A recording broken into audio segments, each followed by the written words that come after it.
Ẹ káàárọ̀, ẹ káàárọ̀, gbogbo ọmọ káàárọ̀ òjíire, ẹ káàárọ̀. A kú ojúmọ́, ṣàlàáfíà la wà. A kú iṣẹ́ takuntakun tá à ń ṣe. A kú ojúmọ́, ẹ bá wa ṣe. Ẹ káàárọ̀, gbogbo ọmọ káàárọ̀ òjíire, ẹ káàárọ̀, ẹ káàárọ̀. Ẹ bá wa ṣe, ẹ ṣe, ẹ ṣe. Ẹ káàárọ̀, ẹ bá wa ṣe, bẹ́ ṣe ń wọlé, ẹ máa bá wa ṣe, ẹ bá wa pín káàkiri. Ẹ bá wa ṣe káàkiri. Ẹ bá wa ṣe. Short broadcast lílé máa jẹ́ àní gbára wa lákòókò. Ẹ bá wa ṣe, ẹ bá wa ṣe. Iṣẹ́ wa fúnlẹ̀ wa, forílẹ̀-èdè wa, ká gbéga, ká gbéga, ká gbéga fáyé rí. Ìgbàgbọ́ wa ni pé bá ti bẹ̀rù làbọ̀ mọ́, ká ṣiṣẹ́, ká ṣiṣẹ́, ká ṣiṣẹ́, ká jọlá. Ìṣọ̀kan àtòmìnira ni ẹ jẹ́ ká máa lépa. Tẹ̀síwájú fọ́pọ̀ ire àtohun tó dára. Ọmọ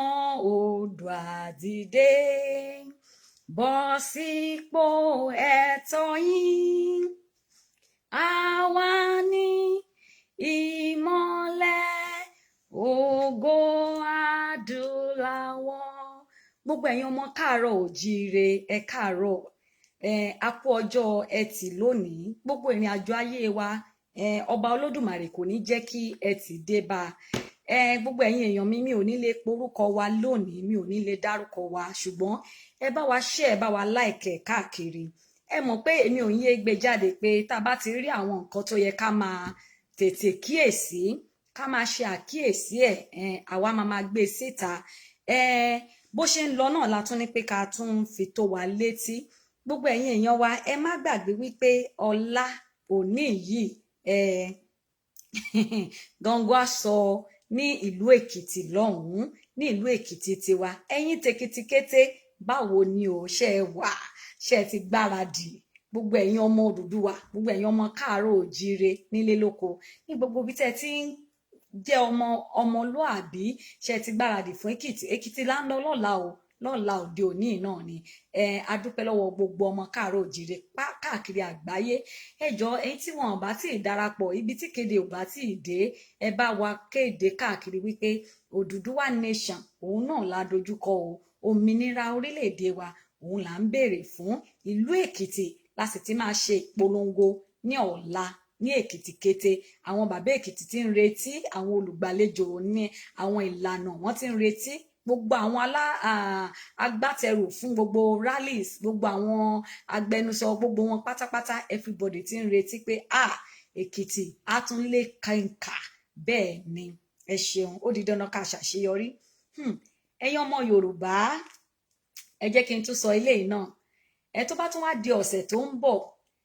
nílùú Amẹ́ríkà, gbogbo ẹ̀yin tẹ́ bá wà l'Amẹ́ríkà pátápátá tẹ́ jẹ́ ọmọ káàárọ̀ òjíire, ọmọ Odùduwà tàtà,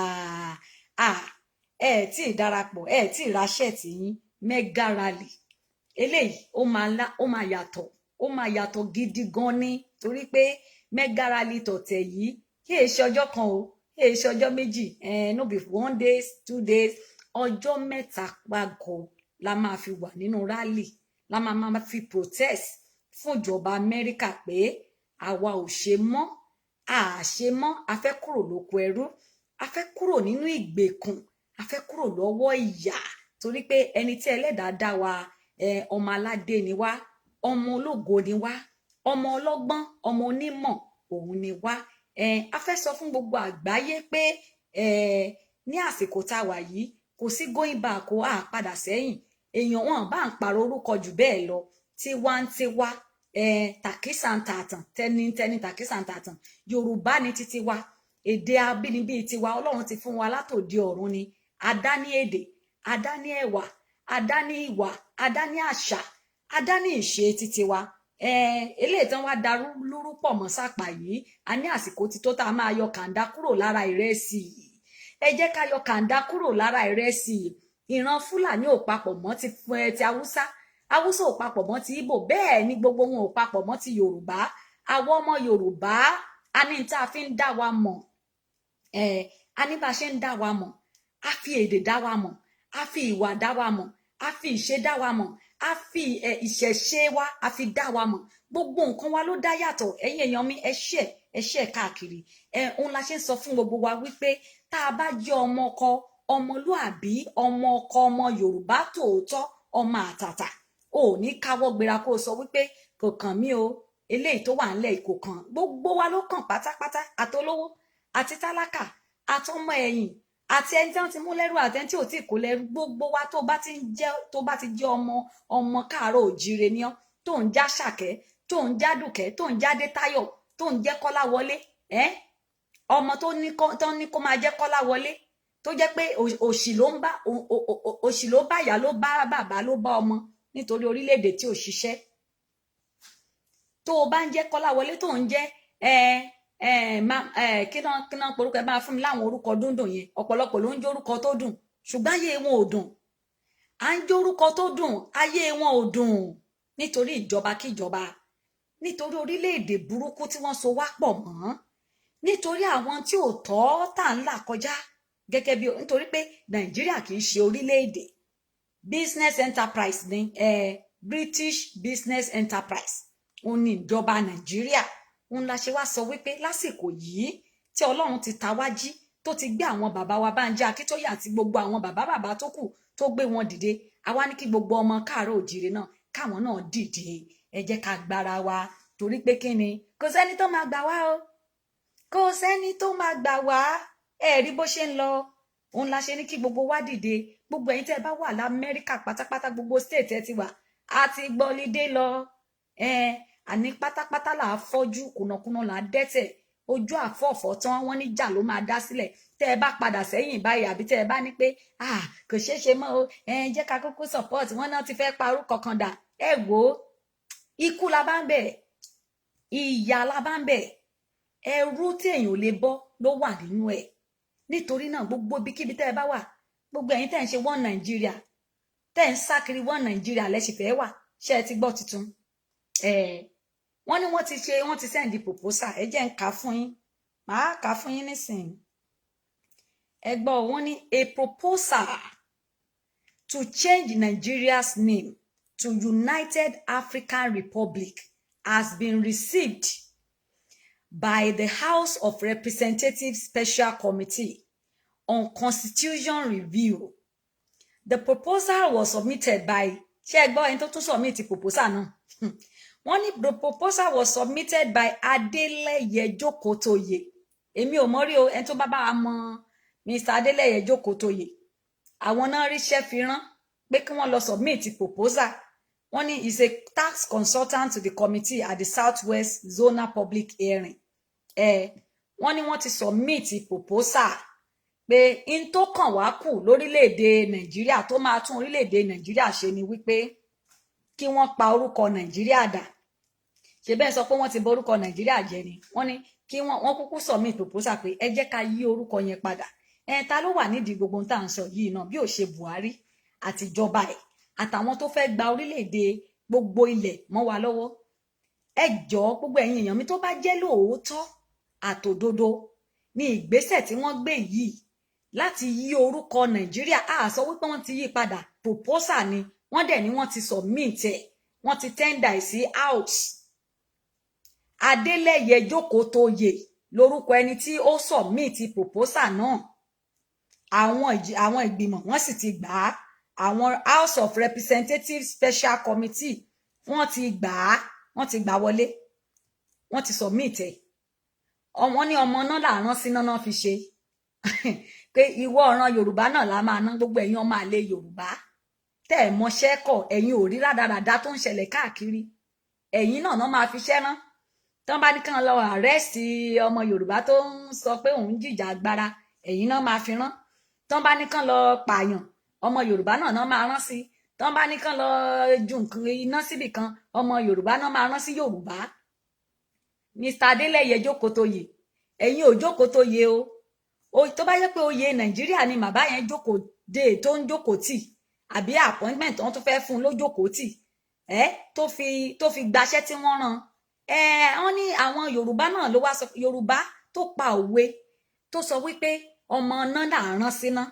owó ìkan náà èmi náà fi wá ń dá padà wípé àìmọṣẹ́ kọ́ ọmọ orogún ló máa ń mú kọ́ ọmọ orogún kó torí bomi gbóná bàbá iṣẹ́ tẹ́ jẹ́ yẹn kò lè work ìjọba Nàìjíríà àti àwọn tó ń ṣèjọba kò lè work bí ìjọba tó bá jẹ́ pé ó jókòó tí ìyá bẹ́ẹ̀ ni bàbá mi James Ayọ̀ọ́lá ó jókòó tí ikú lẹ jókòó tí tẹ́ẹ̀mọ̀ ikú òfò òun lẹ jókòó tí tẹ́ẹ̀mọ̀ tẹ́lẹ̀ jókòó tó yẹ ẹ̀yin èèyàn mi tí ó bá jẹ́ ìjọba tó ní ìrònú bàbá Ghana yìí president ṣé former president of Ghana ni àbí títẹ̀ èwo ni tó kọ átíkù kan ló ní lè expect kẹ́ ẹ fi $1 ẹni tí ò kàwé vote ẹni tí ò kàwé fi ṣe president wá retí pé ó máa ṣiṣẹ́ ẹni tó kàwé kò ṣeé ṣe àwa náà ti mọ̀ pé a ti ṣàṣìṣe yẹn àwọn bàbá wa ti fà wá sínú àṣìṣe yẹn nípa pé wọ́n gbé olórí wọ́n fi ojú kòkòrò wọ̀ bíà àìbìkítà ìmọ̀tara ẹni nìkan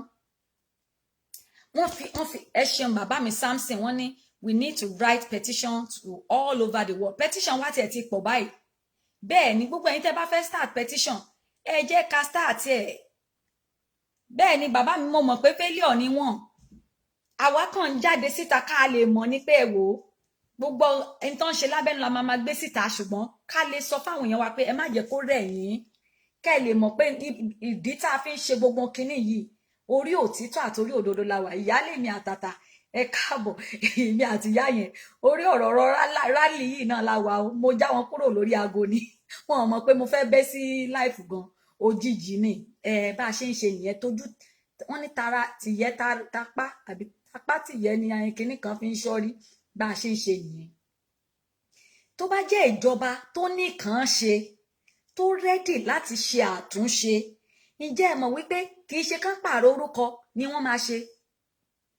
ṣé ẹ rántí ìgbà EndSARS nígbà táwọn èèyàn kóra wọn jáde ẹ má jẹ́ kán máa tàn wá mọ́ ẹyẹ máa tàn wá ẹ̀yin ìjọba òfò ẹ̀yin ìjọba ìyà ẹ̀yin olóṣèlú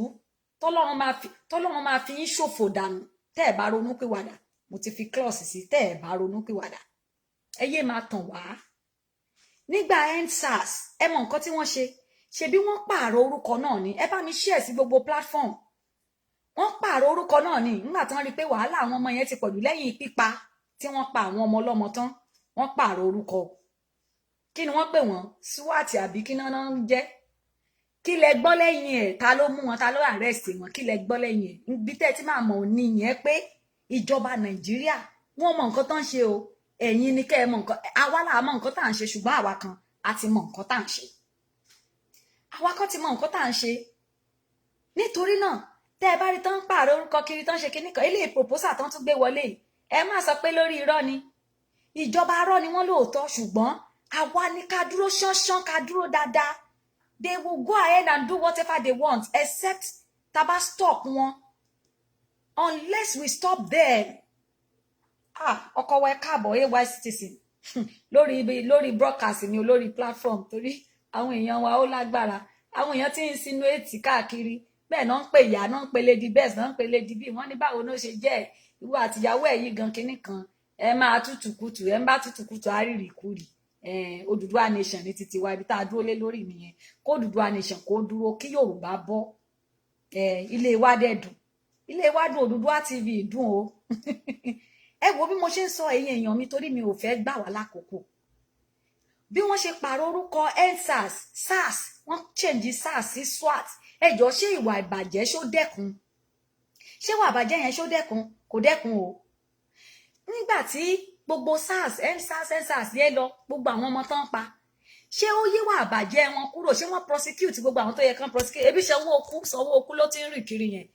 Sanwó-Olú ló ń jayé ara ẹ̀ kiri yẹn tó tún pínwó káàkiri ẹjọ́ ìtumọ̀ kí ni ignoring youth ẹ máa ń ignore yẹn náà ṣé bóun ló ń pín owó káàkiri yẹn kí ló change kò dá nǹkan kan kò dá anything kò dá nada.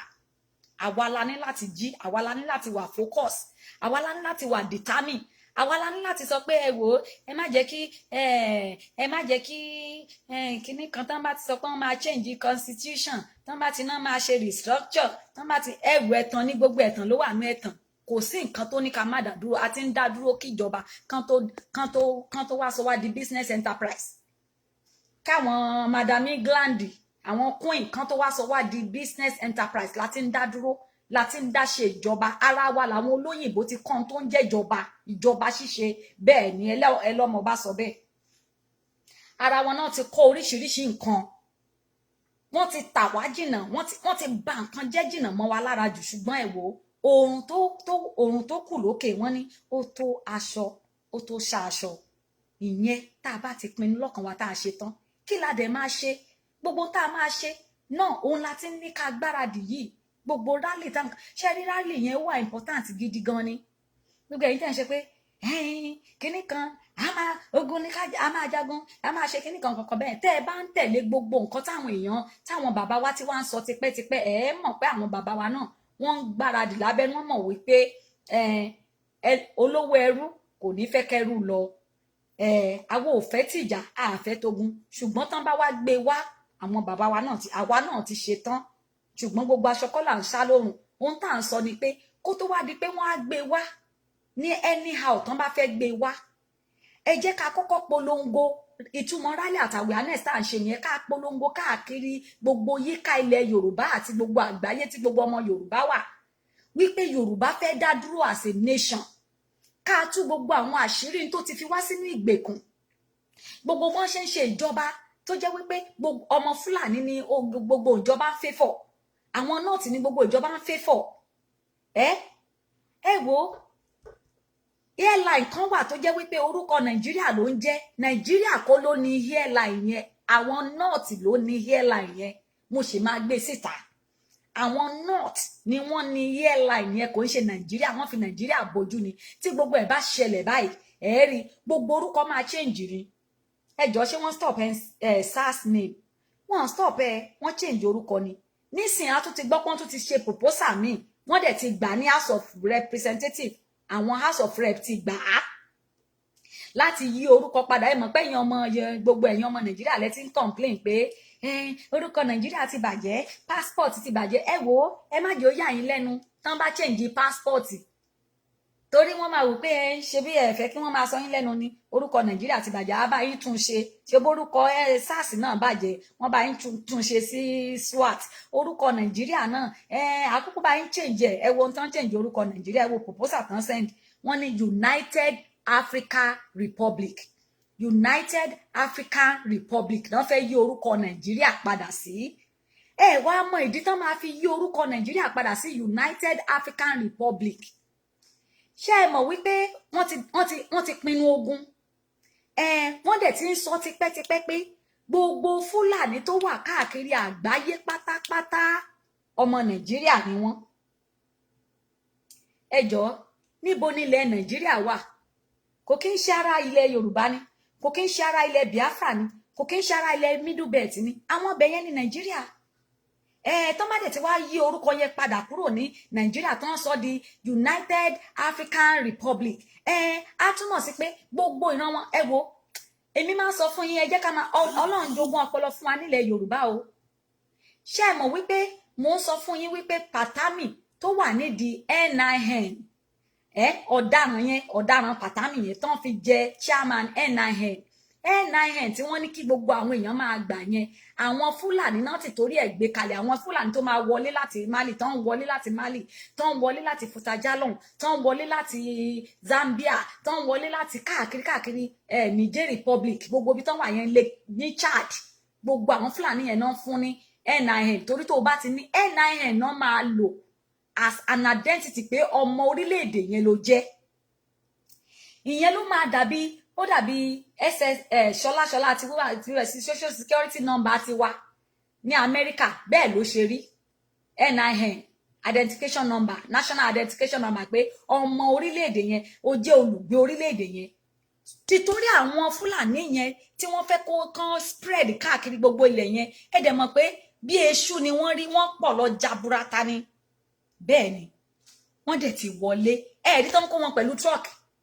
ìran Yorùbá mélòó lẹ́rí tó ń kó láàrin ilẹ̀ Yorùbá mi lórílẹ̀‐èdè kan tó máa rù wọ́n lọ síbì kan wọ́n ti pọ̀ burúkú ẹ̀yin lẹ́lẹ́ pọ̀ ẹ̀ tí pọ̀ tó wọ́n ti pẹ́ mọ̀ pé wọ́n ń fi family planning sí ọ̀rọ̀ títí wọn wọ́n pọ̀ burúkú ẹ wò bọ́n ṣe ń ṣẹ́ wọn wọlé in trucks in loads in trailer wọ́n wá gba NIN wọ́n ti di ọmọ orílẹ̀-èdè yẹn wọ́n wá ń wá justification fún gbogbo tó ń ṣe yẹn òun náà ṣe máa yí orúkọ Nàìjíríà yẹn padà sí United African Republic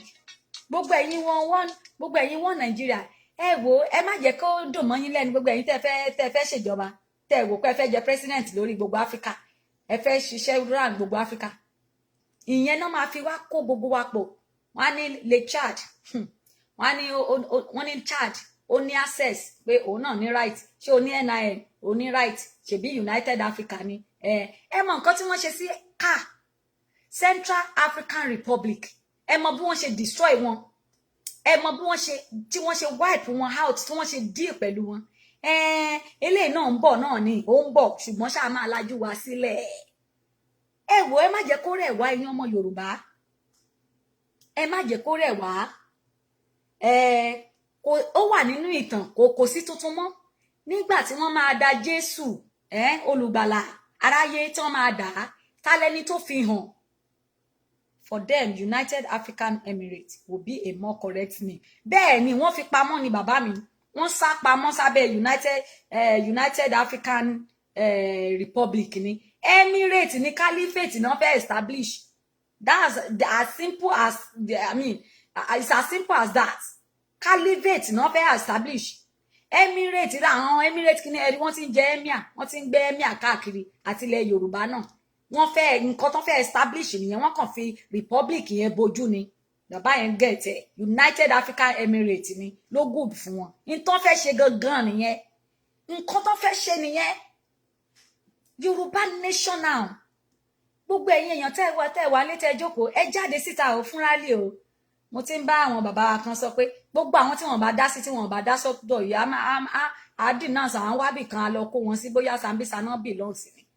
àbá máa tì wọ́n mọ́lé níbì kan tó bá jẹ oúnjẹ náà máa jẹ ká máa fún wọn lóúnjẹ èyí tí ò bá dẹ̀ jẹ bóyá ká dẹ̀ kó oúnjẹ kúrò fún nígbà tá a bá tì wọ́n mọ́bì kan tá a lọ́ọ̀kì wọn dáhùn kó wo bí ìyá ṣe ń jẹ káwọn náà feel pain to be an hungry man kí wọ́n feel ẹ̀ àwọn bàbá wa tí wọ́n bá láwọn ò ní bọ́ wọ́n á gba treatment táwọn náà kàn jẹ́ kí wọ́n feel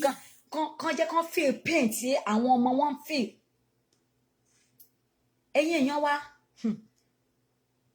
ẹ jáde ẹ tú síta fún rally tó ń bọ̀ yìí ẹ̀yin tẹ́ wà ní UK June 12 náà ni o UK ẹ gbogbo ibi tá a fi ṣètò pé wọ́n máa lọ yẹn House of Law tàbí kí náà ń pè ẹ lọ síbẹ̀ ẹ gbé placard yín kó ní kálukú ṣe placard ẹ kẹ́ jáde síta kẹ́ tú síta wọ́n ní United Arab Republic àwọn èèyàn ti ń fún mi lórúkọ oríṣiríṣi United Arab Republic wọ́n ní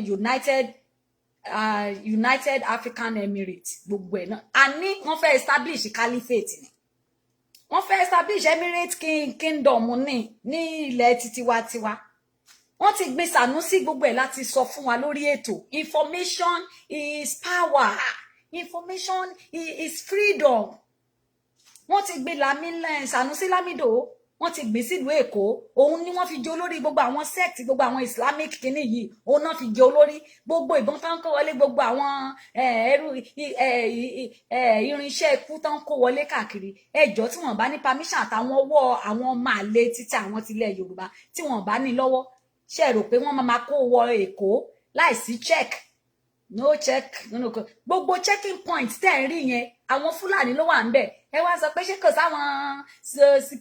road safety lọ́nà ni ṣé kò sáwọn kìnnìkan àwọn wo ló wà ń bọ́dà àwọn wo ló wà lójú ọ̀nà gbogbo checking point yẹn kò kí ń ṣe àwọn Fúlàní náà kó síbẹ̀ ni ta ló wá fẹ́ check wọn àwọn tán ti mọ gbogbo plan tán fẹ́ ṣe àbí káwa gangan jí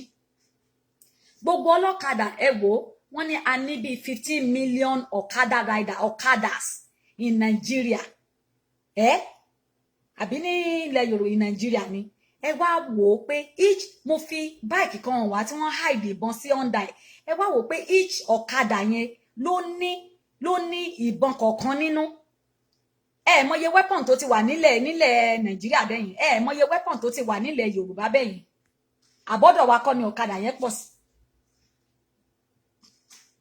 Yes, we need Biafra freedom. We need Yoruba freedom. We need freedom for the middle belt. We need freedom for everyone who has their language, who has their own language, their own culture, their own tradition. We need freedom from everyone because we deserve it. We are human. Ènìyàn ní gbogbo wa. A ní ẹ̀tọ́ tó bá ti dá ní èdè tó jẹ́ pé èdè ẹ dá dúró ní báyìí. O ní ẹ̀tọ́ láti dá dúró gẹ́gẹ́ orílẹ̀-èdè ni ẹ́. Tẹ́ bá wọnú ọ̀rọ̀ Ọlọ́run. Ẹ bá wọnú ọ̀rọ̀ Ọlọ́run tọ́lọ́run bá ń rìn fáà sí èèyàn kan ó máa ń pè ní orílẹ̀-èdè ni orílẹ̀-èdè ká má tẹ̀ wá sọ àwa tá ti spread ara wa ṣe bó bẹ̀rẹ̀ látòrí bàbá wa tó tẹ̀dó wa náà ni àwọn tán tẹ̀lé Yorùbá bó orílẹ̀-èdè ni wọ́n á dẹ̀ ti bímọ rẹpẹtẹ á ti pọ̀ yes a ní right láti dá dúró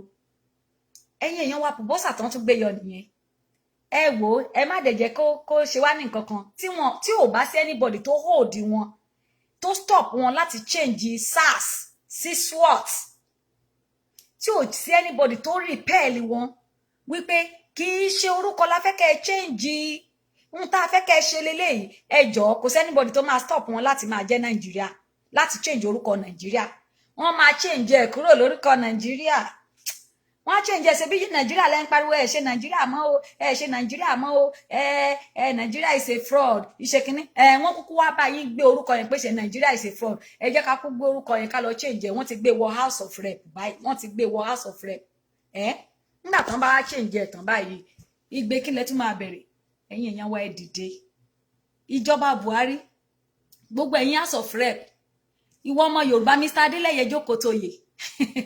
tí wọ́n rán níṣẹ́ iná tẹ́ lè kọ́ṣẹ́ tọ́mọ rogun tí yín ò mọṣẹ́ kọ̀ tó jẹ́ wípé ẹ̀yin lẹ lọ fi ìwé proposal àmọ́ wípé gbogbo yín abẹ́ authority kan lẹ́wà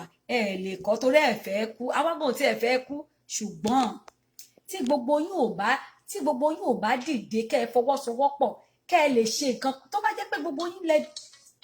lẹ darapọ̀ tẹ́ ẹ sọ wípé kí gbogbo àjọ máa ṣèjọba yẹn lọ ṣé rò wípé wọ́n máa pa gbogbo wa tán ni ṣùgbọ́n ẹ̀yin tẹ́ ń gbàbọ̀dé fún wa náà ni lẹ́ fi falẹ̀ ẹ̀yin lẹ́ fi ṣe ìfalẹ̀ ṣùgbọ́n gbogbo ọmọ Yorùbá lèmi ń kéde sí báyìí ojú lalákan wa fi ṣọrí gbogbo àwọn prákà tẹ́ bá máa gbé ẹ tú àṣírí wọn síta say no to change of name àwọn ìjọba àwọn committee tí wọ́n lọ jókòó the most foolish set of committee tí mo tún rí lásìkò yìí nìyẹn torí pé ẹ jókòó láti ṣe láti decide pé kí ni root cause problem yìí gangan tẹ́ fẹ́ address ẹ̀ Buhari jáde odidi president orílẹ̀-èdè ó jáde ní ọjọ́wọ́ àbí ìjẹta ó jáde ó react kò act ó react sí situation ṣé kan government tó jẹ́ pé orí gbogbo àwọn ìpànìyàn orí gbogbo ìwà ipá corruption kidnapping tí wọ́n tó ń ṣẹlẹ̀ ní orílẹ̀-èdè ẹ ṣé ẹnu president ni wọ́n ti máa ń gbọ́ wípé kó máa sọ wípé I will treat them in the way in the language they understand àbí tí president yìí sọ kọ́ nìyẹn ìwọ tó ń ṣe wọ́n Nàìjíríà lọ wò lórí channel bàbá pàpà jáde Buhari pàpà jáde ó sọ̀rọ̀ síta ọ̀rọ̀ tó máa jáde lẹ́nu Buhari ni wípé òun máa treat citizens in a language they understand pé ṣé ẹ stubborn ni èmi náà máa treat yín as stubborn ṣé ẹ ní gbọ́ ni nǹkan tó sọ ni pé ìwà ipá lè understand òun dẹ̀ ti ready fún yín ní tó sọ nìyẹn náà nígbà tí ẹ rí àwọn Boko Haram sọ pé ẹ máa treat àwọn Boko Haram ní language tán understand language pàyànpàyàn pé ṣé ẹ mọ̀ èèyàn pa ni àwa náà máa pa yín ní pẹ́ ń pa àwọn èèyàn kò treat wọn bẹ́ẹ̀ yẹn o kí ló sọ fún wọn ó ní wọ́n ti repentant Boko Haram ó absorb wọn into the society padà ṣùgbọ́n àwọn tó wá ń jà pé a ní wọ́n ń pa àwọn èèyàn wa ebi ń pa wọ́n àwọn tó ń dún wọn lọ́rùn káàkiri tó ń wọlé káàkiri kò sí security kò sí anything ó ní òun máa treat wọn pẹ̀lú ipá pẹ̀lú ọwọ́ agbára. Ẹ ti mọ̀ pé ìjọba tí ó mọ nǹkan tó ń ṣe, ìjọba tí ẹ rí advice sí kan nínú wọn fún Buhari ni pé ó ní kó suspend constitution Nigeria, kí wọ́n change ẹ̀ sí military regime àbí kí náà pé ṣé ìjọba tó máa fara rọ nìyẹn? Ṣé ìjọba tó máa work ni? Nàìjíríà ò lè ṣiṣẹ́. Nàìjíríà ò lè ṣiṣẹ́ kó là kúrò lẹ́kọ̀ọ́ ẹ̀kọ́ kọlà. Ìwọ tó bá ṣe ń sùn, òun sùn ni o. Ṣé orí tó bá ṣe ń pariwo Nàìjíríà á jẹ́ wípé òun wá nǹkan míì. A máa wádìí ìwọ gọgọ dáadáa pé ó ní láti jẹ́ pé òun wá nǹkan míì nínú ìjọba yẹn. Òun wá nǹkan míì. Ẹlòmíì ó pín sóríṣiríṣi. Ìgbéraga ayé ẹlòmíì ni ò ní jẹ́ kó padà sẹ́yìn. Ìgbéraga ni ìgbéraga pé a ti gbọ́. Èmi máa wá tẹríba, máa sọ wípé Odùduwà nation ní kí n máa pariwo sí. Máa sọ wípé Yorùbá nation ló tún kàn. Wọ́n máa rí mi bí coward ni. Wọ́n máa rí mi bí ẹni tí ò serious. Wọ́n máa rí mi bí ẹni tó ń wá nǹkan káàkiri ni. Ìwọ gan ló mọ nǹkan tó ń ṣe. Don't know what you're doing because gbogbo nǹkan ló point to the ineffectiveness in that nation. Gbogbo nǹkan ló point sí wa in that nation that Nigeria cannot work. Kò lè ṣiṣẹ́. Àwọn bàbá wa nínú Olúwa wọ́n sọ̀rọ̀ láìpẹ́ wọ́n ní wọ́n fọgbọ́n ọgbọ́n náà Matia, ṣé Matia ni ẹ ṣeun. Wọ́n fọgbọ́n sọ̀rọ̀ wọ́n ní ó ti wá bàtà tí ró kokokokoko láìpẹ́ bàbá wa Bákàrè kí náà pè wọ́n yes Túndé Bákàrè. Wọ́n ṣàfọgbọ́n lọ síwájú, wọ́n fọgbọ́n lọ sẹ́yìn, ṣùgbọ́n mo mọ̀ pé nínú ọkàn tiwọn náà wọ́n á mọ̀ wípé àsìkò tó Ọlọ́run ó fẹ́ yọ ìran Yorùbá kúrò ní, ṣùgbọ́n kí ló dé? Ṣé dandan wo oko ni kí gbogbo wa ṣe pọ̀ ni? Ṣáàjọ ń ṣe èdè kan náà ni? Ṣé èdè kan náà la ní? Ṣé ilẹ̀ kan náà lájọ wà ní? Ṣé àṣà kan náà la ní ni? Ọmọ Ísírẹ́lì ṣe papọ̀ mọ́ Palestine, ọmọ Egypt ṣe papọ̀ mọ́ Amorite, báwo la èdè Haúsá ṣe papọ̀ mọ́ ti Yorùbá? Kí ló dé tá a lè dá dúró? A dá ní ilẹ̀, a ní geographical area tiwa, a ní àṣà tiwa, ní ìṣe tiwa, tí ń ṣe ìjọba tiwa. Kí ló dé tẹ́ sọ wípé tẹ́ ṣáà sọ wípé Nàìjíríà bẹ́ẹ̀ gbàdúrà lórí Nàìjíríà kò lè jẹ́? Ẹ gbàdúrà fún ìran yín, ẹ gbàdúrà fún ìran Yorùbá, gbàdúrà, pray for your tribe Biafra, pray for it, pray. So pray again Nigeria, oh Lord, kíní kan. Ta ló sọ wá pọ̀? Ọlọ́run ló dá wa Nàìjíríà. Kí ló ń jórúkọ Nàìjíríà? Èdè wo ni Nàìjíríà ń sọ? Sọ fún mi. Èdè wo ni Nàìjíríà ń sọ lẹ́nu tó fi jẹ́ orílẹ̀-èdè? Culture wo ni Nàìjíríà ní as a nation, as an entity? Tẹ́ fi máa identify, tẹ́ fi máa sọ pé orílẹ̀-èdè kan ni. Kò sí. Ohun tá ń pè lórílẹ̀-èdè ni Yorùbá because wọ́n ní èdè wọn. Wọ́n ní èdè wọn, wọ́n dá ní àṣà, wọ́n dá ní ilẹ̀ tí wọn. Ohun tá ń pè ní orílẹ̀-èdè ni Igbo, Biafra, wọ́n dá ní èdè, wọ́n dá ní ilẹ̀ tí wọn bí tọ́lọ́run dogun fún wọn. Ohun tá ń pè ní orílẹ̀-èdè ni Hausa. Yes, Arewa Republic. Arewa, ẹ lọ ní Arewa tí make una go have your Arewa, make una go begin your own nation. You be nation, you speak Hausa. Zomana is different from Mabo. Kí ló dé tá wá fẹ́ so ohun wájú pọ̀ mọ́ tẹ̀pàkọ́ tipátipá? Kí ló dé tá sọ wípé irun yẹn ò ṣe é tú? Irun tí ò bá ṣe é tú wọ́n máa fà kúrò ni. Bẹ́ẹ̀ ni. Bí irun ò bá ṣe é tú èèyàn máa ń gé ọ̀bẹ kó fà dànù. Ó ti ta kókó ẹ̀rá tó ṣe dread. Níjọ́ tí ò bá wù wọ́n mọ́ ìtàn wò pé I'm tired of this dreadlock. Kí ló máa ṣe? Ó máa lọ gé ni. Tí ò bá rí tú wàá lọ gé àbí kó fà. Ẹ jọ̀ọ́ gbogbo ẹ̀yin wọ́n Nàìjíríà ẹ lọ tún èrò ara yín pa. Ẹ má ro ti tẹ̀m̀bẹ̀lẹ̀kún, ẹ má ro ti ọ̀tẹ̀. Kò sí ibi tí ṣe ò sí gbogbo ẹ̀yin tẹ́ gbé hánu pé Yorùbá ìṣọ̀kan àwọn Yorùbá wo kíní kan. Ẹ̀yin ni kẹ́ lọ check ara yín. Kò sí ibi tí ṣe ò sí. Àti Amẹ́ríkà ìṣe wà l'Amẹ́ríkà bá ṣe ló dáa tó yìí. Tí Amẹ́ríkà wà láàrin wọn. China wà láàrin wọn. Ignan wọ́n ní ti wọn lára. Kò sí orílẹ̀-èdè tí ò ní tẹ̀, kò sí ìran tí ò ní tẹ̀. Ẹ kó là kúrò lápọ̀ ẹ mọ̀ tẹ́ ń ṣe. Ẹ̀yin ni kẹ́ serious. Bọ́n bá béèrè orúkọ ẹlòmíì lẹ́nu ẹ̀ báyìí pé kó sọ ilé wọn. Kò ní sọ pé agboolé àwọn wà ní ilẹ̀ Haúsá o. Kò ní sọ pé Abubakar lórúkọ òun o. Kí ló dé tá ronú? kí ló dé tá ronú tí wọ́n bá béèrè agboolé ẹlòmíì èyí tẹ́ ẹ̀ ṣe wọ́n nàìjíríà wo ṣe lọ claim agboolé north kó lọ claim agboolé àwọn Abubakar àwọn Gàmbàrí àwọn Shehu Musa kó lọ claim wọn ní Òkè Ọya kó ní ibẹ̀ ló ti ṣẹ̀ wá ẹ má jẹ́ ń búyàn tí mi ò mọ̀ yàn bú ṣùgbọ́n aláìníròònú ló máa sọ wípé ló ń fi ọwọ́ òsì ọmọ àlè ló máa fi ọwọ́ òsì júwe ilé bàbá ẹ̀ báyìí ẹ fẹ́ kí ìran yẹn parun ìran tiwa ò ní parun ìran Yorùbá ò ní parun Yorùbá ni mí ọmọ Yorùbá ni mí tọkàntọkàn a proud one bẹ́ẹ̀ ni ọmọ Yorùbá àtàtà tọkàntọkàn ni mí bẹ́ẹ̀ ni Àdùkẹ́ là ń jẹ́ Àríkẹ́ Àdìgún Àyọ̀fẹ́ Àyọ̀kẹ́ Alẹ́wà èdè ẹwà tún wà nínú èdè wa nínú àṣà wa nínú ìṣe wa gbogbo ẹ̀ náà ti bàjẹ́ tán gbogbo tó lọ́n fún wa nìyẹn to be a beauty a glory to God Almighty nínú gbogbo àgbáyé àwọn tó ní àṣà tó dára tó rẹwà jù ó ní ìran Yorùbá ẹ sọ pé mo sọ bẹ́ẹ̀ àwọn tó tún tẹ̀lé wa àwọn India náà ní àwọn good culture tí wọ́n dẹ̀ maintain till tomorrow ni wọ́n maintain báwo lára ṣe fẹ́ wá yọ máa lè go and build your nation if you're a Biafra go for it yes stand firm fight for your right ẹ jẹ́ ká lọ fún this world is not going to be forever let me tell you but while we are still in this world tá a ṣì wà nínú ayé you belong somewhere ibo lẹ belong sí ta ni ìran wo ni yín bó bá pèrè ní Nàìjíríà wọ́n á tún béèrè pé apá abo ní Nàìjíríà ó rí pé aláìníròònú ni ẹ́ ọ̀pọ̀lọpọ̀ a máa claim tó bá jẹ́ British citizen ńkọ́ British citizen ìyẹn láyọ̀ American citizen citizen wo làwọn èèyàn tó máa ń claim Canadian ni mí àwọn wo ló tún gba yìí yẹn náà bọ̀ ibi tó ti wá ń kọ́ ìran ẹ gangan ìran gangan tó jẹ́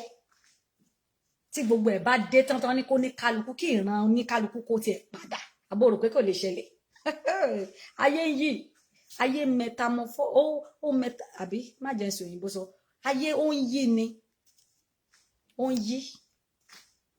everything ló ń change day by day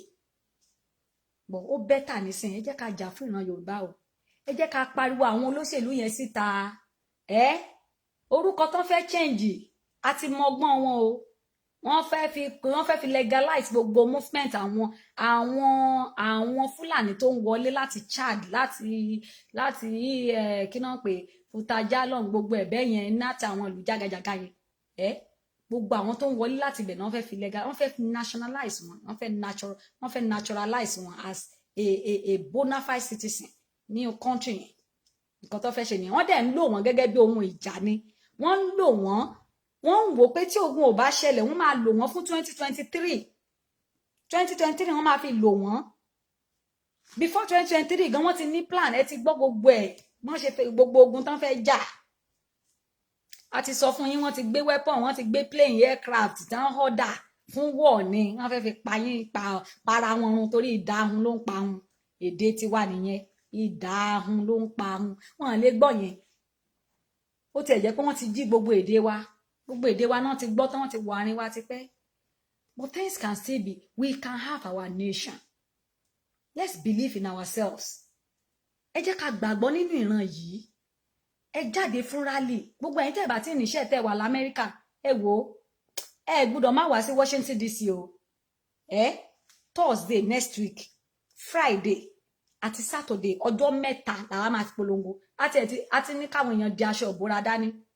Black Lives Matter àti Capital gbogbo ẹ̀ la máa sùn sí wọn lọ́rùn ni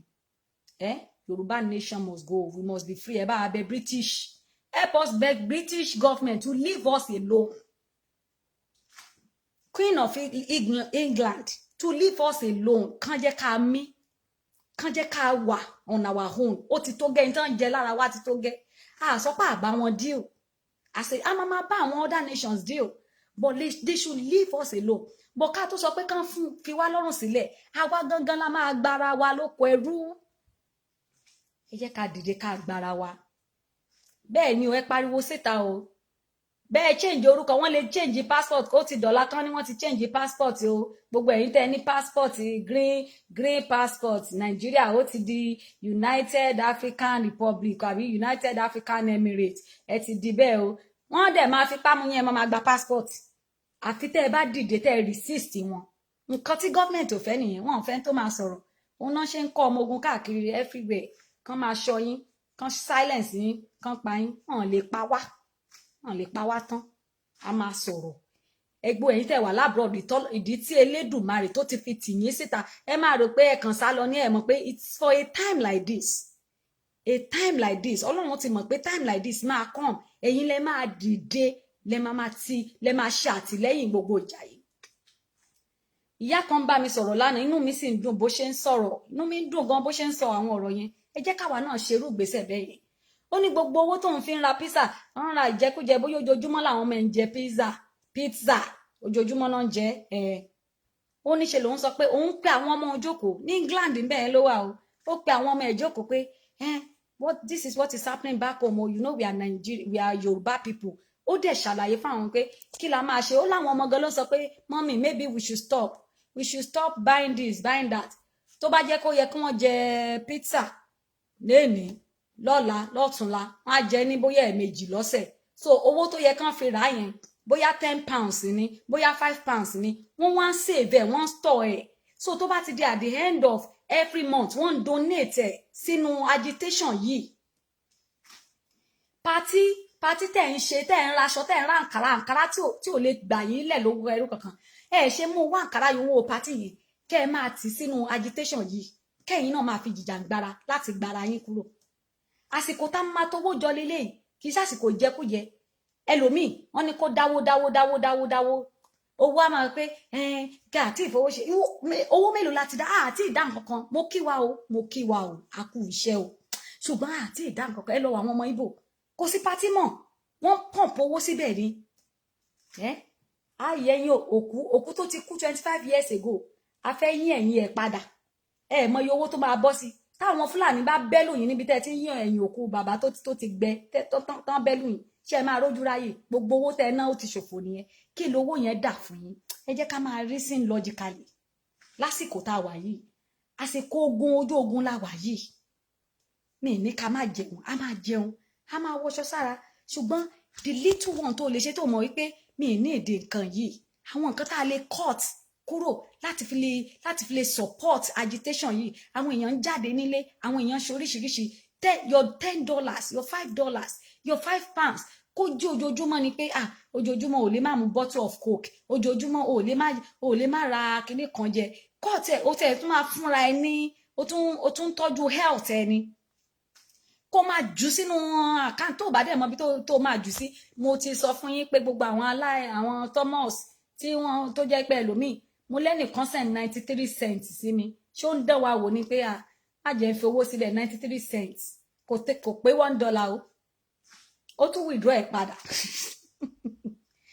mo ní tẹ́ ẹ̀ bá nígbàgbọ́ nínú anybody pé bóyá ẹ̀ ní mọ̀ bóyá wọ́n máa fowó yín ṣe nǹkan rẹ̀ ẹ wò ó ẹ ṣàgbàgbọ́ nínú bàbá Bánjí Stephen Akíntóyè ìwọ tó o bá gbàgbọ́ nínú ìrántí Bánjí Akíntóyè ní fowó sí central account ìlànà ti ní central account wọ́n dẹ̀ ń ṣiṣẹ́ takuntakun gbogbo rally tẹ́ rò pé ń lọ tó ń lọ yẹn iṣẹ́ tí wọ́n ń ṣe lábẹ́nú ẹ máa pàdé mi lórí ètò lọ́jọ́ Monday pẹ̀lú architect Akin George tó máa ṣàlàyé wọ́n máa bẹ́ àwọn ọ̀rọ̀ fún yín àwọn ọ̀rọ̀ tẹ́ ẹ̀ tí ẹ gbọ́ rí wọ́n máa bẹ́ fún yín lọ́jọ́ Monday ẹ fowó sínú account ìlànà central account donate díẹ̀ a nílò owó fún security ẹ̀yin náà lẹ́fẹ́ pé kíní kan gbọ́n bá sọ lógun kí la fẹ́ fi jà a dẹ̀ nílò owó àwọn bàbá yìí náà ló wà nídìí ẹ̀ bàbá tẹ́ ń tẹ̀lé ló wà nídìí ẹ̀ wọ́n dẹ̀ ti ń ṣiṣẹ́ pọ̀ gbogbo àwọn bàbá yẹn àti Ìgbòho àti Ìbà gbogbo àwọn tó yẹ kán jọ ṣiṣẹ́ pọ̀ wọ́n ti ń ṣe ètò lábẹ́nú fún káwa náà káàdẹ̀ fọwọ́sowọ́pọ̀ káyé ṣe tèmi ní ti Ìgbòho tèmi ní ti Gani tèmi ní ti kíní kankan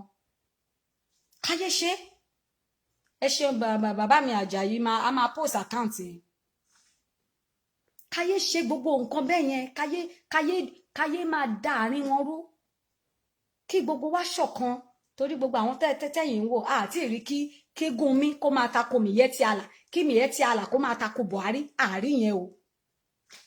Àwọn ṣọ̀kan lórí iṣẹ́ ibi, wọ́n fi ìmọ̀ ṣọ̀kan lórí iṣẹ́ ibi. Àwa ńkọ́ sórí iṣẹ́ ibi la fẹ́ fìmọ̀ ṣọ̀kan sí. Sórí ká máa túká ká máa ṣe lọ́tọ̀ọ̀tọ̀, ká máa jà lójoojúmọ́, ká máa nífẹ̀ẹ́ ara wa, ká máa gbọ́ràn síra wa lẹ́nu, ká máa ṣe èmi ló máa jorí, èmi ló máa jọmọ ẹ̀yìn, èmi ni mo mọ̀rọ̀ sọ jù, tèmi nìkan gbọ́ o, èmi nìkan fi ṣe. Ká máa ṣe nàmí èlò show off lẹ́lòmíì wá ṣe show off.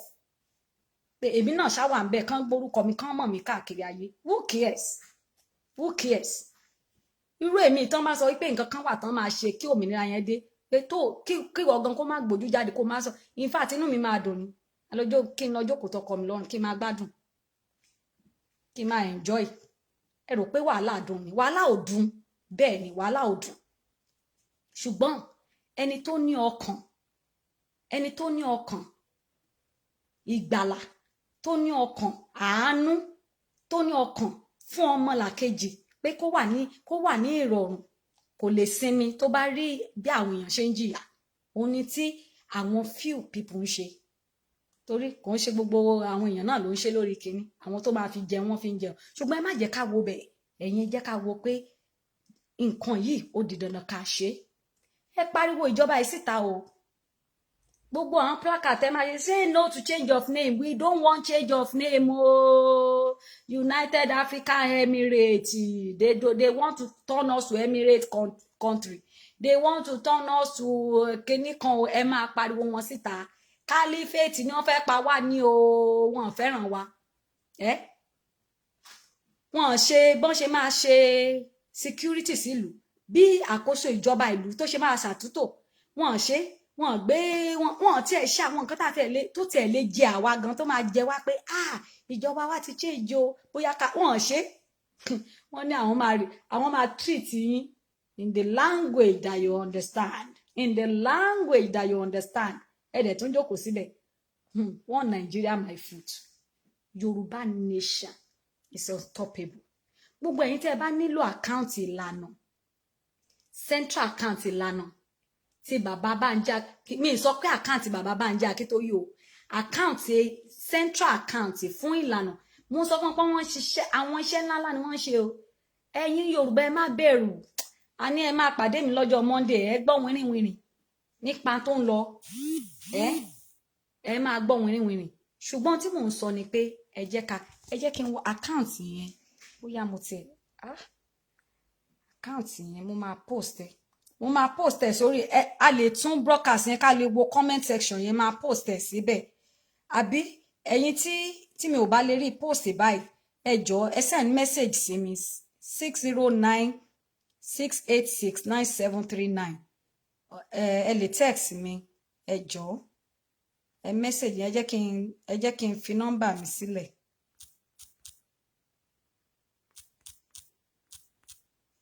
A nílò owó gidigidi láti ṣe gbogbo àwọn ìgbésẹ̀ tí àwọn bàbá ti là sílẹ̀ àti ti diplomacy o àti lobbies ní o àti ti gbùgbùgbùgbù ní tàwọn ọlọ́pàá dé tàwọn onírèké ẹ ṣáà ti mọ̀ ẹ ṣáà ti mọ̀ nọ́mbà náà nìyẹn ẹ send message sí mi mo ti pin ẹ down ẹ send message sí mi gbogbo ẹ̀yin tẹ́ bá fẹ́ contribute gbogbo ẹ̀yin olówó tẹ́ ẹ lè gbójú síta tẹ́rù ń bà yín tẹ́ ẹ lè gbójú síta ṣùgbọ́n tẹ́ ẹ mọ̀ wípé wàhálà ń bọ̀ tẹ́ fẹ́ ran ìgbésẹ̀ àwọn bàbá yìí lọ́wọ́ tẹ́ fẹ́ ran ìgbésẹ̀ wọn lọ́wọ́ ẹ kàn sí wa gbogbo ẹ̀yin tẹ́ ẹ ní olówó láyìíká yín tẹ́ ẹ ní àwọn tó ń nílé iṣẹ́ ńláńlá láyìíká yín tẹ́ ẹ ní àwọn olóṣèlú bíi ìdá àwọn gan ẹ lè gbáriwo wọn ṣùgbọ́n àwọn kan dá wọ́n sì ní ẹ̀mí Ọlọ́run gbogbo àwọn tẹ́ ẹ bá ní wọn lọ́wọ́ ẹ jọ̀ọ́ ẹ kàn sí wa ẹ bá wọn sọ̀rọ̀ bó jẹ́ a fẹ́ mú lẹ́tà lọ bá wọn ni pé kí wọ́n ran iṣẹ́ yìí lọ́wọ́ tó rà nílò owó tá à ń sọ̀rọ̀ nípa èyí millions of dollars ní o millions of pounds là ń sọ̀rọ̀ yìí o àwa la dẹ̀ sọ wípé ẹ̀yin ẹ̀ ń wo ESN ẹ fẹ́ wo àwa náà ní àwọn ọmọ ogun